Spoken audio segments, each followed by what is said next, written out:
আসসালামু আলাইকুম রহমতুল্লাহি ওবরকাতুহু।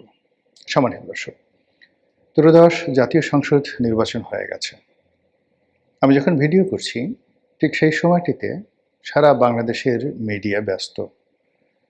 কে মন্ত্রী হবেন, কে স্পিকার হবেন, কে রাষ্ট্রপতি হবেন, আর প্রধানমন্ত্রী পদে তারেক রহমান সাহেবের যে মনোনয়ন এটা তো প্রায় নিশ্চিত।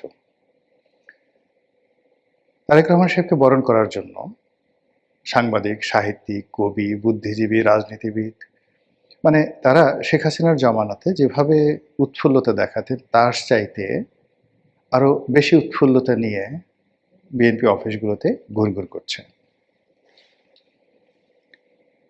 সংবাদ সম্মেলনে, বিএনপির সংবাদ সম্মেলনে নতুন কিছু ফারজানা রূপা, নতুন কিছু মোজাম্মেল বাবু, অর্থাৎ পোষ্য যে সাংবাদিক ছিলেন, যাদের অবশ্য কোয়ালিটি ছিল, লেখাপড়া ছিল। মোজাম্মেল বাবু বুয়েটের ছাত্র ছিলেন, কিন্তু এই জমানাতে ঠিক মোজাম্মেল বাবু নম্বর 2, ফারজানা ভার্সন 2 যেভাবে বিএনপি অফিসগুলোতে ঘুরপাক খাচ্ছে, হুমড়ি খেয়ে পড়েছে, তাতে করে বিএনপিকে এবং তারেক রহমান সাহেবকে ডুবানোর জন্য জামাতেরও দরকার হবে না, আওয়ামী লীগেরও দরকার হবে না। এই সাংবাদিকরাই মোটামুটি মাশাল্লাহ কিল্লাফাতে করে দিতে পারবে। যা বলছিলাম যে যখন আমরা কোনো একটা বিষয় নিয়ে খুব অতিরিক্ত কনফিডেন্স দেখাই, বিধাতা অলক্ষ্যে হাসেন। এবং এটা কখনো কখনো অতি ক্ষুদ্র বিষয় নিয়ে আল্লাহ রাব্বুল আলামিনের দরবারে যে কী সব কাণ্ড ঘটনা ঘটে যায়, সেটা আপনাকে জাস্ট একটা আমার নিজের ব্যক্তিগত জীবন এর একটা উদাহরণ দেই। প্রথমত আমি আমার নিজের জীবনে যা কিছু পেয়েছি, প্রাপ্তি কম নয়, একেবারে কম নয়। এটা এমনি এমনি এসে গেছে। আমি শুধু কাজ করে গেছি আর আমার প্রাপ্তিগুলো আমার পেছনে পেছনে এসেছে। কখনো ক্ষমতা, টাকা বা অন্য কোনো কিছুর জন্য কোনো কারো পেছনে ঘুরতে হয়নি, দালালি করতে হয়নি। এমনি এমনি এসে গেছে। শুধু মেহনত করে গেছি। আর কিছু কিছু বিষয় লোভ করেছি, পাওয়ার চেষ্টা করেছি। সেই জায়গাগুলো কখনই আমার জীবনে আসেনি, হয়নি। তো এটা মনে করেন যে ২০০১ সন পর্যন্ত আমার জীবনের এরকম অবস্থা চলছে। ২০০১ সন থেকে আমি বুঝে গেছি যে পার্সু করে, কোনো কিছুর পেছনে ছুটে, দালালি করে অন্তত সবার হলেও আমার কোনো কিছু হবে না। আমার যা কিছু প্রাপ্তি সেটা অর্থবিত্ত, ক্ষমতা যা কিছু এটা এমনি এমনি আমার পিছে পিছে চলে আসবে। আওয়ামী লীগের মনোনয়ন পেয়েছি, বিশ্বাস করেন আমাকে ডেকে নিয়ে মনোনয়ন দিয়েছে। বিএনপির মনোনয়ন পেয়েছি, ডেকে নিয়ে মনোনয়ন দিয়েছে। আওয়ামী লীগ থেকে সরে এসেছি, কেউ বের করে দেয়নি। আবার বিএনপির এইবারের মনোনয়ন চাওয়াতে দূরের কথা, বরং যারা বিএনপির হাইকমান্ড থেকে মনোনয়ন নিয়ে ইলেকশন করার জন্য প্রস্তাব করেছিল, কেন জানি আমার মন টানলো না, আমি না করে দিলাম যে আমি এর মধ্যে নেই। আমার নির্বাচনী এলাকায় নির্বাচন হলো, দুজন প্রার্থী নুরুল হক নুরু, হাসান মামুন, দুজনই আমার স্নেহধন্য। তারা টেলিফোন করেছেন, অন্যান্য জামাতের প্রার্থী অন্যান্য সবাই টেলিফোন করেছেন। সবাই বলল যে আপনি আসুন, সমর্থন দরকার নেই, আপনি নির্বাচনী এলাকায় আসুন। কিন্তু আসলে কখনই আমার সেই আগ্রহ হয় না। আমি সেই ২০১৮ সনে চলে এসেছি, আর ২০১৮ সনের পরে নির্বাচনী এলাকায় যাইনি। কিন্তু এলাকার যেকোনো সমস্যা, যেকোনো মানুষ প্রয়োজনে আমার কাছে আসলে আমি রেসপন্ড করেছি এবং এখনও করে যাচ্ছি, এবং যতদিন জীবিত থাকব আমার যতটুকু সামর্থ্য আছে সেই সামর্থ্য নিয়ে আমি আমার এলাকাবাসীর সঙ্গে থাকব।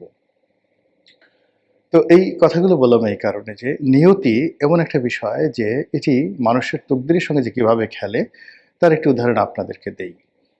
অনেক সময় বোঝা যায়।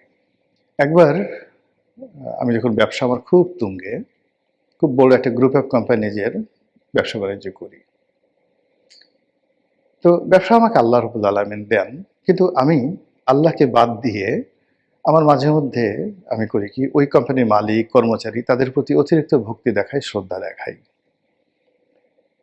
তো এটা আসলে আমার যে ইবাদত বা বন্দিগি, আমার যে আমল তার সঙ্গে যায় না। তো একবার রোজার সামনে আমি নিয়ত করলাম যে আমি এবার উমরা করতে যাব। কিন্তু এমন সময় ওই একই কোম্পানির একটা খুব বড় ব্যবসা এসে গেল। তখন আমি সিদ্ধান্ত নিলাম যে আমি এবার আর উমরাটা করব না, 15 দিন পরে করি, 1 মাস পরে করি। আমি ব্যবসাটা সুন্দরভাবে হ্যান্ডেল করার জন্য প্রস্তুতি নিলাম। কিন্তু শেষ মুহূর্তে, যেটা একেবারে শতভাগ নিশ্চিত ব্যবসা, একেবারে শতভাগ, দীর্ঘদিন ধরে ওই কোম্পানির সবার সঙ্গে পারিবারিক সম্পর্ক, কিন্তু সেই ব্যবসাটা হলো না। আমি মেসেজ বুঝে গেলাম যে আল্লাহর পক্ষ থেকে মানে আমাকে একটা গ্রিন সিগন্যাল নয়, একটা রেড সিগন্যাল দেওয়া হলো যে you are in the bad way. তো যাই হোক, আমি সেই কোম্পানির অফিসে গেলাম এবং সিদ্ধান্ত নিলাম আমি উমরা করতে যাব। তো মালিকের সঙ্গে দেখা হলো, তিনি হাত ধরে বললেন যে রনি সাহেব, আমরা দুঃখিত, ব্যবসাটা আপনাকে দেওয়া উচিত ছিল, পাওয়া উচিত ছিল, গত 5-7 বছর যাবত আপনার সাথে করছি, কিন্তু কি করে যেন এই সিদ্ধান্তটা অন্যের পক্ষে চলে গেল। তাই বললাম যে ভাই, আপনার কোনো দোষ নেই, কোনো দোষ নেই, দোষ আমার। তো বললেন যে কেন কেন কেন?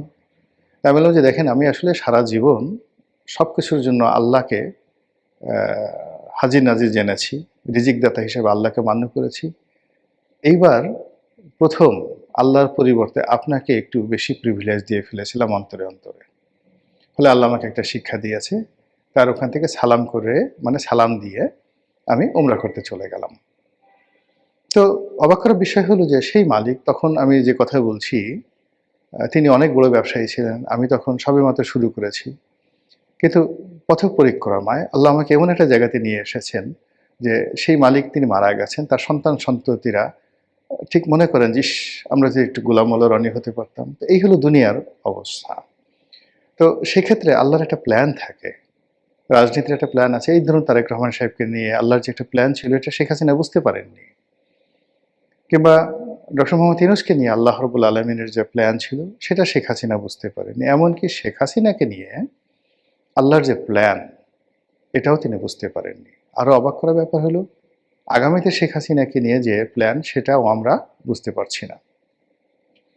এভাবে সমাজে অনেক কিছু মিরাকেল ঘটে। আর এই কথাগুলো বললাম মূলত জামাতকে নিয়ে। জামাত ক্ষমতায় যাওয়ার একেবারে উদগ্র বাসনা তারা পোষণ করেছিল।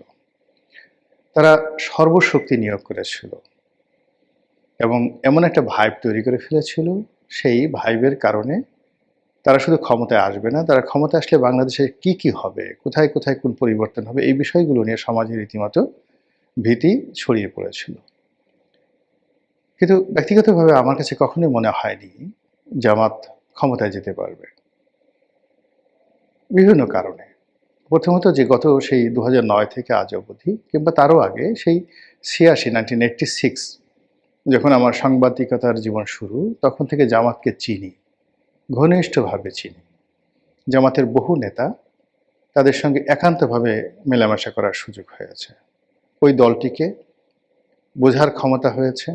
আর বাংলাদেশে ইসলামী রাজনীতি কিভাবে পরিচালিত হয়, এটা among the politician and political analyst here in Bangladesh, আমার কাছে মনে হয় যে আমি এই বিষয়টা নিয়ে যত চিন্তা ভাবনা করি, আর এই বিষয়ে আমার যত গবেষণা রয়েছে, যত মেলামেশা রয়েছে, আন্ডারস্ট্যান্ডিং রয়েছে, এটি অন্য কোনো পলিটিশিয়ানদের মধ্যে আমি দেখিনি, হয়তো কেউ থাকতে পারেন। তো সেই দিক থেকে আমার কাছে মনে হয়েছিল যে জামাত ক্ষমতায় এইবার আসছে না।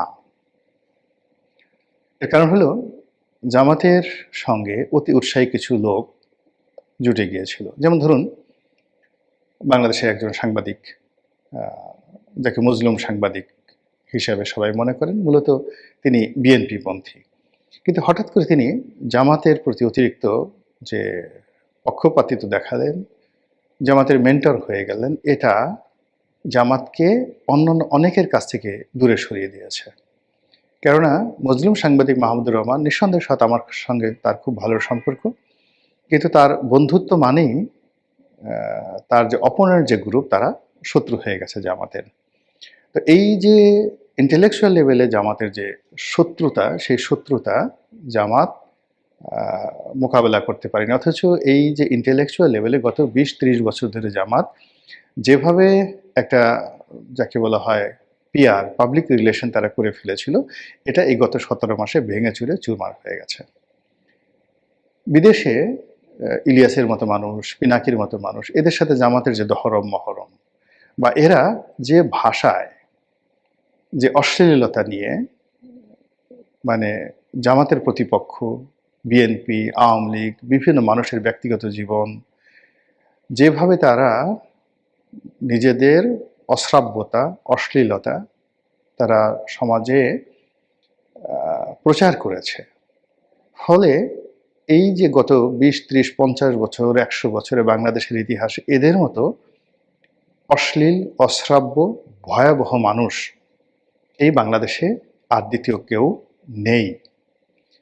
তো সেই মানুষগুলো যখন জামাতের পক্ষে কথা বলছে, যে জামাত ইসলামের কথা বলছে, যে জামাত সততার কথা বলছে, যে জামাত শালীনতার কথা বলছে, অজু, গোসল, আতর, গোলাপের কথা বলছে, তো সেখানে খাট কাঁপানো, সেখানে সেক্স, সেখানে উলঙ্গপনা, সেখানে লিঙ্গ প্রদর্শন, সেখানে সেই হস্তমৈথুন করার দৃশ্য, এই জিনিসগুলো যারা প্রকাশ্যে মানে একেবারে পর্ণ, ব্লু ফিল্ম যেটিকে বলা হয়, এই ব্লু ফিল্মের যারা নায়ক নায়িকা তারা জামাতের পক্ষে যখন কথা বলেন, এটি জামাতের যে 30, 40, 50 বছরের যে শ্রম, এই শ্রমকে বিনষ্ট করে দিয়েছে।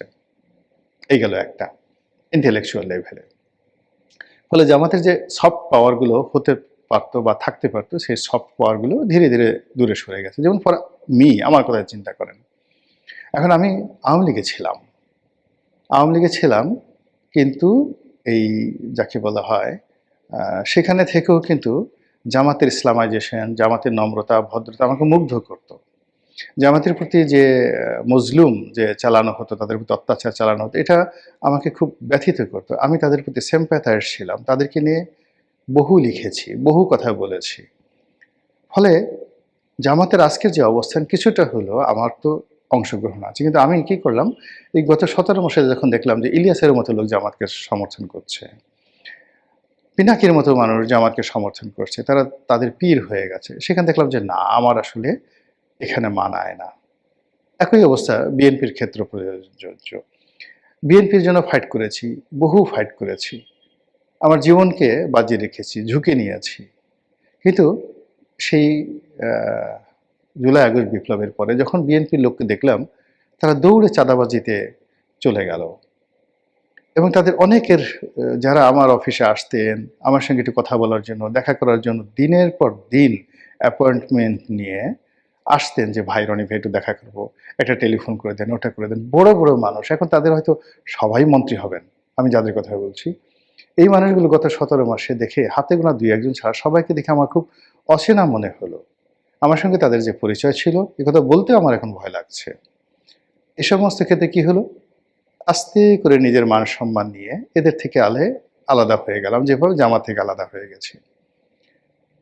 আপনার কি মনে হয়, এই আমি বা আমার মতো এরকম যদি শত শত মানুষ, হাজার হাজার মানুষ যারা মানুষের মন এবং মস্তিষ্কের উপর প্রভাব রাখতে পারে, প্রচার করতে পারে, একটা ন্যারেটিভ তৈরি করতে পারে, কখনো পক্ষে বা বিপক্ষে, এই মানুষগুলো গত 17 মাসে জামাত থেকে সরে পড়েছে।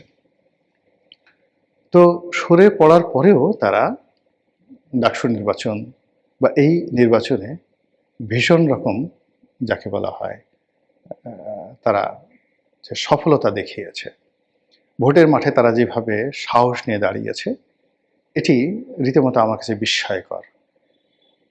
আমার ধারণা ছিল তারা ভালো করবে, কিন্তু এতটা ভালো করবে, 70টা সিট পাবে, আমি আসলে জামাতকে কখনো 30-35টার বেশি সিট দিতে আমার মুখ দিয়ে কথাই ধরনের কথা বের হতো না, কিন্তু তারা সেখানে এতগুলো সিট পেয়ে গেছে। এই সিট পাওয়ার সঙ্গে সঙ্গে ইসলামী রাজনীতিতে রীতিমতো বাংলাদেশে যে চ্যালেঞ্জ তৈরি হয়েছে, মানে বিএনপির জন্য চ্যালেঞ্জ তৈরি হয়েছে আওয়ামী লীগের জন্য, সেই ক্ষেত্রে যে স্পেসটা তৈরি হয়ে গেছে ইসলামী রাজনীতির জন্য, আপনি দেখবেন এই চরমোনাই থেকে শুরু করে অন্য সবাই, তাদেরকে ইচ্ছাই হোক অনিচ্ছাই হোক জামাতের নেতৃত্বে আসতেই হবে। 2 নম্বর হলো যে এই যে জামাত এই সময়টাতে তারা বুঝতে পেরেছে যে গত মানে 17 মাসে তাদের যে সকল নেতারা তাফালিং করেছে, রাজশাহী বিশ্ববিদ্যালয়, ঢাকা বিশ্ববিদ্যালয় যে দাপট দেখিয়েছে, ঢাকা কলেজে তাদের নেতাকর্মীরা যে দাপট দেখেছে, এটা তাদের ভুল ছিল।